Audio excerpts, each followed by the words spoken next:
건강을 위해서는 잘 먹고 잘 쉬어야 한다는 말 많이 들어보셨을 거예요. 건강할 때는 이 말이 당연하다고 생각했는데 막상 어디 아프게 되면 이걸 지키는 게 생각보다 쉽지 않죠. 맑은 공기 마시면서 발암물질 없는 깨끗한 환경에서 사는 것도 쉽지 않고요. 걱정 없이 매일매일 충분히 숙면을 하는 것도 쉽지 않죠. 식단 조절을 잘 하는 것 역시 쉽지 않습니다. 그럼에도 우리가 어디가 아프면 상대적으로 식단을 조절하는 게 가장 쉬운 방법이면서 또 건강을 회복하는 중요한 길인데요. 내가 먹는 것이 곧 내가 된다는 말 많이 들어보셔서 바로 이해가 되실 겁니다. 그런데 이 음식만큼, 아니 그보다 더 중요한 게 사실 물이죠. 우리 몸에 약 70%는 수분으로 이루어져 있어요.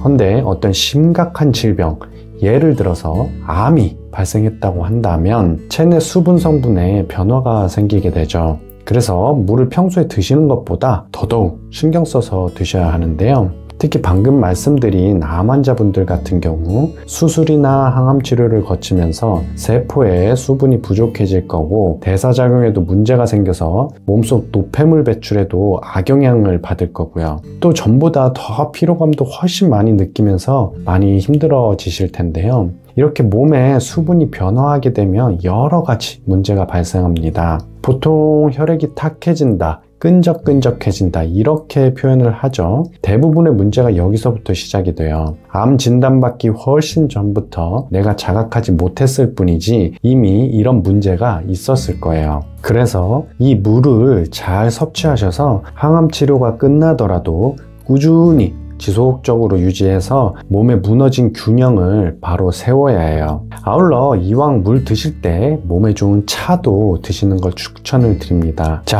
그럼 물이나 차를 도대체 어떻게 마셔야 하는지 살펴볼 거니까 주의해서 끝까지 시청해 주세요. 우선 물의 양부터 말씀드릴 텐데요. 만약 항암을 하고 있다고 하시면 평소보다 조금 더 드시는 게 좋은데요. 물론 사람마다 체격이 다 다르고 처해 있는 상황이 다 달라서 똑같이 일률적으로 얼마 더 드시는 게 좋다 이렇게 말씀드리기에는 어려움이 있는데 몸에 붓기가 있다거나 복수가 있다거나 신장이 망가져 있다거나 이런 경우가 아니라면 평소 드시던 것보다 500에서 1000cc 정도 추가로 매일 더 드시는 게 좋습니다. 이게 어느 정도 양이냐면 머그컵 크기가 제각각이긴 하지만 보통 머그컵 한 잔이 200에서 250cc 정도 되거든요. 그럼 매일 평소보다 머그컵으로 2잔에서 4잔 정도를 의식적으로 추가로 더 드시는 게 좋다는 거죠. 여기에 운동도 꾸준히 하셔야 하잖아요. 운동할 때는 여기에다 추가로 목이 마르지 않을 정도로 좀 더 마셔야 합니다. 아울러 이렇게 물을 추가로 더 마실 때 물을 마시는 것도 좋지만 저는 가급적 차도 드시라고 권장을 드려요. 물 한 번 드셨다가 차도 한 번 드시고 뭐 이런 식으로요. 이렇게 차도 드시라고 권장을 드리는 이유는 일단 우리 몸은 체온이 높아야 면역도 올라가고 질병도 안 걸리거든요. 체온이 높아야 질병도 잘 이겨낸다는 얘기 아마 많이 들어보셔서 아실 텐데요. 이 체온을 높이는 방법에는 크게 두 가지가 있는데 한 가지는 외부에서 열을 받아서 체온을 높이는 방법이 있고 나머지 한 가지는 내 몸 내부에서 열을 내는 방법이 있죠. 근데 물 드실 때 차로 드시면 아무래도 따뜻하게 드시잖아요. 이렇게 따뜻한 물이 우리 몸에 들어오면 체온을 올리는 데 도움을 주고 차에 있는 항염증, 항산화 성분들이 암을 이기는 데 도움을 주기 때문이에요. 그럼 어떤 차를 마시면 좋냐? 이렇게 물어보실 수 있는데요. 몸에 좋은 차가 정말 많은데 그 중에서 암에 좋은 차 딱 3가지만 추천드려 볼게요. 우선은 생강차예요. 생강은 맛이 조금 부담스러울 수 있는데 이 생강 자체가 항균, 항산화 효과가 있는 대표적인 항암 음식이죠. 거기에 더해서 생강은 몸에서 열을 내게 하거든요. 체온을 올린다는 거예요. 그래서 이 효과 효과를 더 높일 수 있다는 거죠. 근데 한 가지 단점은 시중에 파는 제품 중에서 생강의 이 쓴맛을 잡겠다고 액상 과당이나 설탕, 물엿은 물론이고 각종 첨가제를 넣는 경우가 있어요. 이런 당이나 첨가제가 암에 정말 안 좋은 거 알고 계시잖아요. 암 치료하려다가 반대로 암을 키울 수 있게 되는 거죠. 그래서 이런 제품 말고 맛이 쓰다고 하더라도 당이 함유되지 않고 첨가물이 없는 생강 원물로 만든 그런 생강차를 드셔야 합니다. 그리고 두 번째는 버섯차예요. 버섯차 중에서 일반 분들이 많이 아시는 항암으로 유명한 버섯차는 상황버섯차가 있는데요. 그 이유는 상황버섯에 있는 폴리페놀과 베타글루칸 성분이 환자의 면역력을 높여서 암세포의 성장과 증식을 억제하는 그런 역할을 하기 때문이죠. 근데 저는 이왕 버섯차 드실 거면 차가버섯차를 권장을 드립니다. 왜냐면 차가버섯이 상황버섯보다 베타글루칸은 약 10배, 폴리페놀도 약 1.3배 정도 더 함량이 높거든요.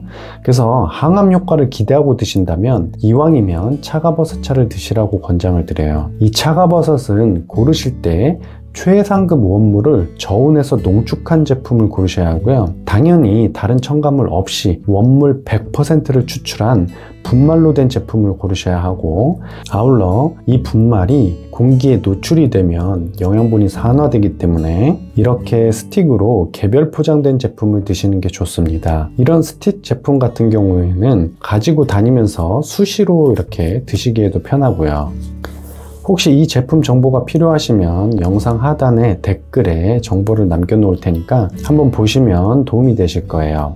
근데 이 차가버섯 고르실 때도 좋은 제품 고르셔야 하지만 드실 때도 주의하셔야 하는 부분이 있는데, 뜨거운 물에 드시면 차가버섯에 있는 유효한 성분들이 다 파괴가 돼서 효과를 보기가 어려우니까 효과를 보시려면 꼭 미지근한 물에 풀어서 드셔야 합니다. 항암에 좋은 차, 마지막 세 번째는 환기차입니다. 환기에는 항산화 성분인 폴리페놀과 함께 폴리산과 콜린이라는 성분이 면역을 높여주고 기력을 돋구어줘서 효과가 좋죠. 항암하실 때 기력이 많이 떨어지잖아요. 이런 무기력함이 느껴지거나 피로회복이 잘 되지 않을 때 드시면 회복하는 데 도움을 받을 수 있어요. 아울러 환기차는 맛도 달아서 드시기에 부담도 없고요. 이 환기차를 드실 때는 차로 드시는 것도 좋고 아니면 환기를 따로 끓여서 우려내서 드셔도 좋습니다. 지금까지 항암 시 수분 섭취의 중요성과 또 이왕 물 드실 때 차로 드시는 게 더 좋은 이유에 대해서 말씀을 드렸어요. 이렇게 물을 제대로 잘 마셔야 혈액이 끈적끈적하지 않고 원활하게 순환되게 해서 세포나 장기에 영양도 잘 전달하고 또 노폐물도 잘 배출할 수 있거든요. 이런 대사작용을 활발하게 잘 할 수 있게 해줘야, 그렇게 해야 우리 몸이 암을 이기게끔 돕는 지름길이면서 동시에 우리 몸의 체질까지 바꾸게 되는 거거든요. 잘 실천하셔서 암을 이기는 것은 물론이고 항상 건강하시기를 바랍니다. 이상 암에 좋은 물에 대해 말씀을 드렸는데요. 다음에도 일상에서 쉽게 할 수 있는 건강에 도움이 되는 영상들 올리도록 하겠습니다. 영상이 도움이 되셨다면 구독과 좋아요 부탁드립니다. 감사합니다.